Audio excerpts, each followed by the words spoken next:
Dobro večer, dragi moji. Evo mene opet. Nisam danas nešto u planu imala snimiti neki video, no međutim jedna situacija shopping centra me potaknula da vam se ipak i danas obratim. Željela bi malo podijeliti svoje iskustva sa djecom sa poteškoćama u ponašanju, jer eto tako imala sam u protek 4 godine veliku sreću. Moje kolege bi rekli nesreću više nego sreću, družiti se sa jednim prekrasnim djetetom koje je imalo poteškoće u ponašanju. Dijete s kojim sam prošla i bure i oluje i sve ostale stvari i na kraju svih naših druženja dobila sam nešto što je od neprocjenjive važnosti, a to je prekrasna rečenica: hvala ti što si vjerovala u mene onda kada nitko drugi nije vjerovao. To je rečenica za koju sam rekla da ću jednog dana stvarno ju uokviriti, pogotovo s onim njegovim prekrasnim rukopisom, jer je neprocjenjiva za mene. U svom mom 36-godišnjem radu sa malcima bilo je djece sa poteškoćama, ali ovo dijete je stvarno specifično. U daljnjem dijelu priče ime djeteta, spol djeteta i sve ostalo je nešto što ostaje moja tajna i trenutno je u ovoj priči izmišljeno. Nadam se da vam je jasno i zašto. Za mene ne postoje vrijedni period u mom radu nego druženje sa djecom koje imaju poteškoće. Taj period druženja sa mojim Jankom ne bi mijenjala ni za sva blaga ovog svijeta. Znam da za odgoj djece s teškoćama je potrebna povećana količina i ljubavi, i strpljenja, i upornosti, a nadasve jedne velike dosljednosti. Kao prvo, molim vas, nemojte ih stigmatizirati, a pogotovo ne strašno teško mi pada rečenica, on je zločest, jer ja u svim svojim godinama rada nisam upoznala zločestu djecu. Zločeste djece nema. Ima djeca koja imaju manje, više ili uopće nemaju poteškoća, a ti koji nemaju poteškoća, moram priznati iskreno, da su rijetki. Da bi se uspjeli izboriti sa poteškoćama i prevenirali ta nepoželjna ponašanja, vrlo je važno na koji način djeci dajete upute onoga što želite da vam oni izvrše, odnosno upute možemo nazvati instrukcije ili kako god hoćete. Način komunikacija sa djecom koja imaju poteškoće izrazito je važan. Potrebno je da vaši zahtjevi, vaše upute i sve ostale budu izgovoreni što jednostavnije, što primjereno njihovoj poteškoći, a vi najbolje otprilike znate koja je to poteškoća i molim vas stvarno upoznajte učitelje, nastavnike, profesore, kako god hoćete nazvati, sa tim teškoćama koje vaše djece ima. U većini slučajeva ta djeca ili je nemaju ili imaju vrlo nisku razinu samopouzdanja i to ono u čemu je najveći problem. Upravo zbog svega toga vrlo lako ih se izbaci iz tračnica, odnosno kako ja volim reći, može ih se izvuti iz cipela.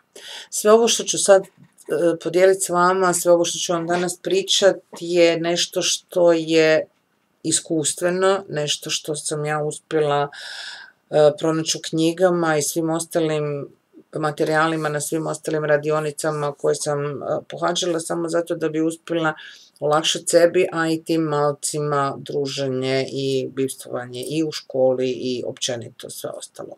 Ima jedna knjiga koju, rekla sam da neću puno dijeliti, ali ima jedna knjiga koju bih htjela stvarno vam reći. Ovo je Disciplina bez drame, možda malo svjetla. Stvarno, doći do discipline i biti u dobrom odnosu sa djetetom stvarno ne treba previše dramiti. Ono što sam ja radila najčešće sa svojim Jankom bilo je da kad sam tražila nešto od njega, onda ono što sam željela i kako ponašanje sam od njega očekivala, uvijek sam jasno i glasno opisivala.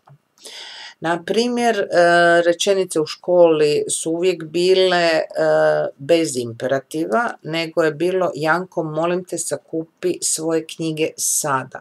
Ključna riječ je sada, jer oni vremenski, općenito djeca, a pogotovo djeca s poteškoćama imaju problema sa vremenskim periodom. I kad se obraćate takvoj djeci, ne samo takvoj, nego svim klincima, molim vas, stvarno spustite nivo glasa, budite što ljubazniji. Znam da je to teško, znam da smo u brzini, ali pokušajte, sjetite se. Nikako puno uputa odjedanput. 6 uputa odjedanput, kad ih meni kažete, kad dođete do 6, ja se one prve sigurno ne sjećam. Nemam poteškoća u ponašanju, a pogotovo malac kojemu ovako i onako misli, leluje na sve moguće nemoguće strane. Neovisno o poteškoćama, ili ih imali ili ih nemali, puno uputa zbunjuje sve, a ne samo malac. Kada je Janko dobio puno uputa odjedanput, zaboravio što sam tražila od njega i to meni bila prva stepenica i moje prvo učenje. Stoga ako želite da izvrši sve što ste zamislili, polako, jedna uputa za drugu. Kada sam primijetila da kod Janka postoji tenzija, pričekala sam sa uputama, udahnuli duboko i on i ja. Smirili tenzije koje su nastale i kod mene i kod njega, ne mogu reći da sam ja bila savršenstvo bez mane. I polako krenuli sa uputama. Beskrajno hvala mojoj asistentici koja u tim trenucima bila uz mene pa je nastavila sa mojim uputama dalje. Teško je u određenim trenucima kad oni uđu u svoj film ostati pribran, no nestrpljenje rezultira neuspjehom, vjerujte mi. U samom radu definitivno ili imate pomoć drugog roditelja, ja sam u razredu imala pomoć asistentice i to je neminovno, s obzirom da morate uzeti da sam uz Janka imala još njih 25. Ono što vas molim, budite ustrajani, budite dosljedni, ne odustajte. U trenucima kada oni pokušavaju izbjeći bilo na bilo koji način, vaša dosljednost je nešto što je vrlo, vrlo važno. Ono što je još važnije i ono što vam želim skrenuti pažnju, upute trebaju biti što jednostavnije i što sažetije. Nema puno priča, nema bajki, nema apsolutno ništa. Kratke upute, pogotovo kad se radi o težim zahtjevima, trebaju biti jasne za praćenje i još jasnije za razumijevanje. U upisivanju zadataka koji trebaju ispuniti pokušajte koristiti što manje riječi. Neka vas ne zbuni ta dužina popisa, oni će se sigurno buniti na dužinu popisa, no međutim to iskoristite ili kroz igru ili kroz nešto, uputite ih na neke druge aktivnosti, na neke druge vještine koje će razviti tim putem. Postavljanje zahtjeva u obliku pitanja, a ne daj Bože još u obliku izbora, stvarno nisu dobri oblik uputa. Sigurna sam da vam je cilj da vam dijete prati vaše upute, da želite da ih izvršava, no na vama je da im ne dopustite mogućnost da u tim trenucima kažu ne, neću, to je bez veze. To ćete najčešće čuti kad postavite uputu u obliku pitanja ili izbora. Dakle, nema toga i nikako ne završavajte zahtjeve rečenicom u redu. Ok, ona je prvi blank signal za vašu nemoć. Dijete osjeća, strašno osjeća, ima jako dobre senzore, da ispunilo ono to što tražite ili ne ispunilo, sasma vam je svejedno, nije, kuhate u sebi, znam. Pokušajte izbjegavati rečenice ovog tipa. Hoćeš li, molim te, staviti tu čašu u perilicu? Vjerojatno ćete dobiti odgovor ne.